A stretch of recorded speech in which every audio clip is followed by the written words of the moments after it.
کے لیے اس نے کہا 100 قتل 99 قتل کیے. پوچھا جا کر ایک مولوی سے مسئلہ, اس نے کہا 99 قتل کوئی معافی نہیں ہے, کہ اس کو بھی قتل کر دیا. کہا 100 پورے ہو گئے, اب پھر پشیمان ہے, اب پھر نادم ہے, بہت ہی پریشان ہے.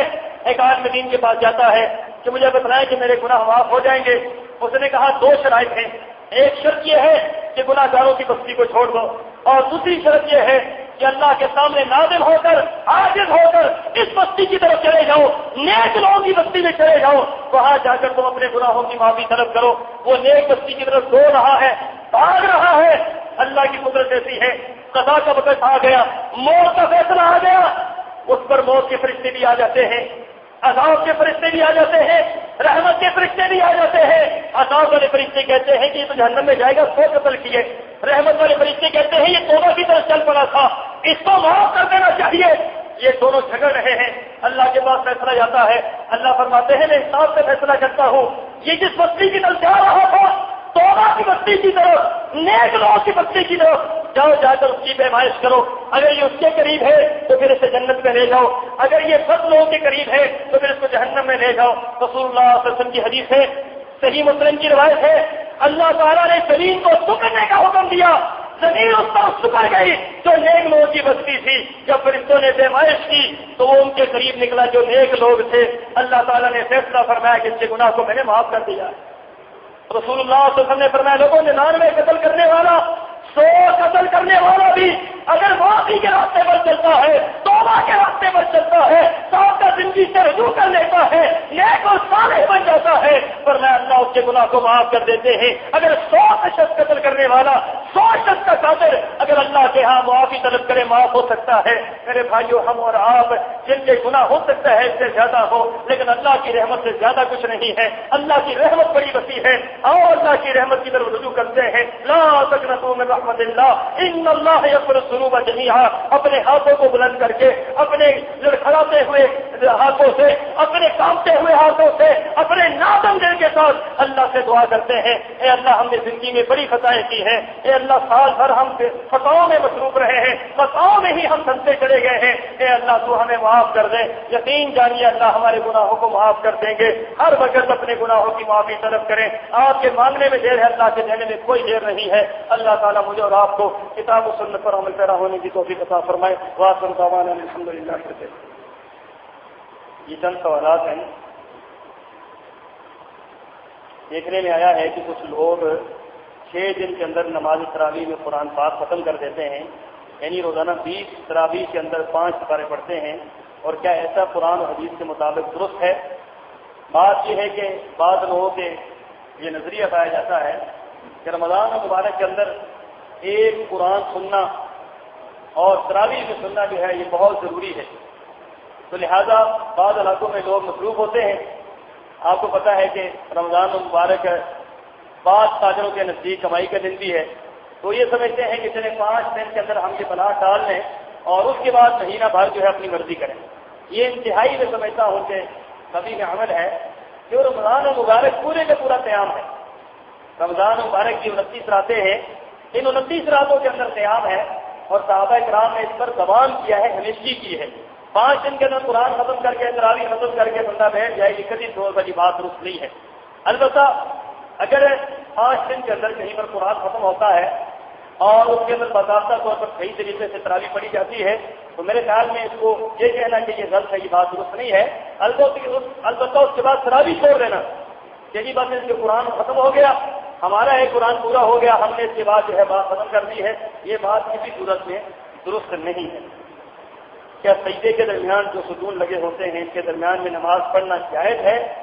یہ جو ستون لگے ہوتے ہیں اس کے درمیان نماز پڑھنا جائز نہیں ہے. اس بنیاد پر نہیں ہے کہ یہ صفوں کو قطع کرتے ہیں. جو چیز صفوں کے درمیان میں رکاوٹ بنے, اس چیز کو جو ہے اس کے درمیان جو ہے وہ نماز نہیں ہوتی, اس وجہ سے ان کے درمیان نماز نہیں پڑھنی چاہیے.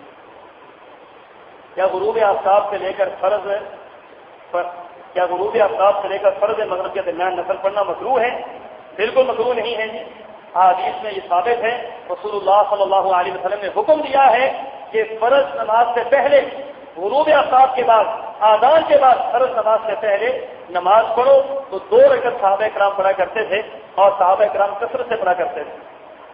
مصری نے ایک فلم پتہ نہیں کس کے نام سے بنائی ہے، جس میں نبی اکرم صلی اللہ علیہ وسلم صحابہ کرام کا دور حیات دکھایا گیا ہے، صحابہ کرام نے کس طرح اسلام کی دعوت کی اور کفار سے جنگیں لڑی۔ اس میں موجود فنکاروں نے صحابہ کرام کا مرکزی کردار بھی ادا کیا ہے۔ کیا کوئی شخص اس طرح اس فلم کو اس نیت سے دیکھ سکتا ہے کہ صحابہ کرام کی زندگی کا مقصد کیا تھا؟ کیونکہ یہ فلم پاکستان میں بہت زیادہ دیکھی جا رہی ہے۔ میں یہ سمجھتا ہوں کہ بہت بڑا فتنہ ہے، اللہ کے عذاب کو دعوت دینے کے مترادف ہے کہ یہ اس قسم کی فلمیں بنائی جائیں جو صحابہ کرام کی کردار پر ہوں۔ ہمارے پاس ایک بڑی بہترین فلم موجود ہے، بہت بہترین، اللہ کی قسم ہے۔ آپ اس فلم کو کیوں دیکھتے ہیں کہ جو یہود النصارہ بناتے ہیں اور سازش کے تحت بناتے ہیں؟ صحابہ کرام کے کردار کو کردار خوشی کے لیے بناتے ہیں، صحابہ کرام کے کردار کو سان کے لیے بناتے ہیں۔ آپ دیکھیں کہ ایک صحابی کا کردار ایک بدبخت یہاں کا انگریز ادا کر رہا ہے۔ اللہ کے رسول صلی اللہ علیہ وسلم کے صحابہ کو اس روپ میں پیش کیا جا رہا ہے، یہ انتہائی طبی عمل ہے۔ میں سمجھتا ہوں کہ ہمارے لیے یہ بہت ہی معیوب بات ہے۔ سب سے بہترین چیز، مصدقہ چیز ہمارے پاس موجود ہے، وہ رسول اللہ صلی اللہ علیہ وسلم کی حدیث ہے، صحابہ کی سیرت ہے، سیرت کی کتب ہے۔ آج ہم شارٹ کٹ راستہ چاہتے ہیں، اس شارٹ کٹ نے ہمیں یہ بھی دکھلا دیا ہے کہ ہم اگر سیرت کو دیکھتے ہیں تو سیرت تو ہمیں کہیں نظر نہیں آتی، تو لہٰذا اس فلم کو دیکھ لو تو سیرت نظر آئے گی۔ اللہ کے بندو، اس فلم کے اندر توہین کا پہلو ہے، رسول اللہ صلی اللہ علیہ وسلم کی توہین کی گئی، صحابہ کی توہین کی گئی، صحابہ کی زندگیوں کی توہین کی گئی۔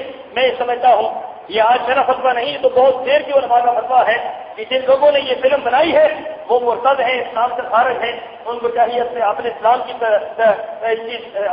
کی تجدید کریں، اور جو لوگ دیکھتے ہیں یاد رکھیں ان کا بھی گناہ بہت بڑا گناہ ہے، ہمیں چاہیے کہ ہم اس سے گریز کریں۔ آپ نے صحابہ کی زندگی کا مطالعہ کرنا ہے تو اس کے لیے فلم دیکھنے کی کیا ضرورت ہے؟ آپ سیرت کا مطالعہ کریں، آپ قرآن کا مطالعہ کریں، آپ حدیث کا مطالعہ کریں۔ کبھی فلم دیکھنے سے بھی بندے کو ہدایت مل جاتی ہے، کبھی فلم دیکھنے سے بھی آپ آئی ٹی تفصیل وہ بن سکتی ہے۔ یہ تو صراحتاً ذہن کی عیاشی ہے، یہ صرف ذہن کی عیاشی ہے اور ذہن کی بدمعاشی ہے۔ اس لیے میں عرض کروں گا کہ خدا را اپنے آپ کو اس طرف نہ دیکھا جائے، سیرت کا مطالعہ کریں، اور رسول اللہ صلی اللہ علیہ وسلم کی احادیث میں وہ ساری کی ساری چیزیں موجود ہیں۔ ہماری ایک بہن نے دعا کے لیے کہا ہے کہ ہمارے بچوں کے لیے دعا کریں، اللہ تعالیٰ تمام لوگوں کے بچوں کو ہدایت نصیب فرمائے۔ یہ ہمارے دوست محمد رفیع، محمد سمیع اور وسیع صاحب کے والد محترم ابھی تک بیمار ہیں، ان کے لیے دعا فرمائے، اللہ تعالیٰ ان صحت کاملہ عاجلہ نصیب فرمائے۔ ایک صاحب نے میرے نام ایک لمبا چوڑا خط لکھا ہے، اس میں انہوں نے بہرحال یہ بات لکھی ہے کہ میں کسی صاحب سے کینہ بغض وغیرہ رکھتا تھا، غیبت کرتا تھا، کہ میں اسے کیوں جا کر معافی مانگی ہے، اس کا رویہ اچھا نہیں۔ میں سمجھتا ہوں کہ یہ بات بھی غلط ہے۔ اگر کسی نے آپ کی غیبت کی ہے، آپ سے برائی کی ہے، آپ کو کینہ رکھا ہے، آپ کے سامنے آیا ہے، معافی مانگنے کے لیے آپ کو معاف کر دینا چاہیے۔ رسول اللہ صلی اللہ علیہ وسلم کی یہی سیرت ہے کہ جو بھی بڑے سے بڑا اگر آپ کا، میں کہتا ہوں آپ کے گھروں کا قاتل ہے، آپ کے پاس آ گیا ہے، آپ اسے معاف کر دیں، اور اس نیت سے معاف کریں کہ اللہ میں اسے معاف کر رہا ہوں تو میرے گناہوں کو معاف کر دیں۔ یقینی بات یہ ہے، اس نیت ہے کہ میرے پتہ نہیں کتنے ہیں اور کتنے زیادہ ہیں، اور اگر میں اس کو معاف نہیں کروں گا۔ حضرت معاویہ رضی اللہ تعالیٰ عنہ ایک بار تو اپنے غلام کو مار رہے تھے، رسول اللہ صلی اللہ علیہ وسلم نے دیکھا اور حضرت امیر معاویہ کو مخاطب کر کے فرمایا، معاویہ یہ تو کیا کر رہا ہے؟ جتنی طاقت کو اپنے غلام پر رکھتا ہے اس سے لاکھ گنا طاقت اللہ تجھ پر رکھتے ہیں، تو اس کو معاف کر دے، اللہ تجھے معاف فرما دے۔ حضرت امیر معاویہ نے فوری طور پر فرمایا کہ میں نے اس کو معاف کر دیا اور اس کو آزاد کر دیا۔ یقین جانیے اگر کوئی آپ سے معافی طلب کرنے کے لیے آ جاتا ہے تو پھر اس سے منہ چھوڑ لینا، اس سے منہ پھیر لینا، یہ کسی بھی طرح اخلاقی پہلو نہیں ہے۔ کوئی معافی مانگتا ہے اس سے خندہ بے تنی سے معاف کر دے اور اللہ سے یہ تمنا رکھے کہ اللہ آپ کو بھی معاف کر دے گا۔